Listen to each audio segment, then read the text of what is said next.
Vítejte v Opavici, nedaleko města Albrechtice.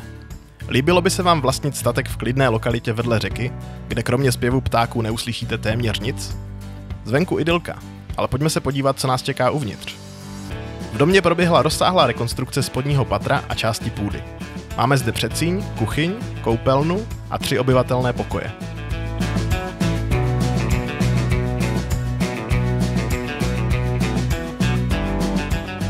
Býval to nejbohatší statek v okolí a na české i polské straně Opavice se traduje, že je zde ukrytý poklad, který doposud nebyl nalezen. Takže třeba budete mít štěstí při kopání brambor.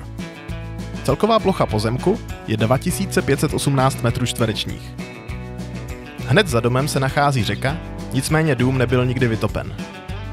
Rozlehlá zahrada je skvělým místem pro odpočinek, ale i setkání a oslavy. Na pozemku se nachází i studna a stodola, v současnosti využívaná jako kůlna a garáž.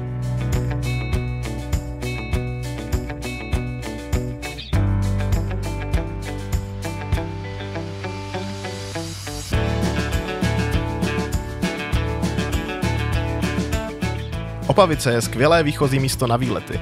V blízkosti je například celní rybník, rozhledna na hraničním vrchu, zámek Linhartovy nebo množství cyklostezek.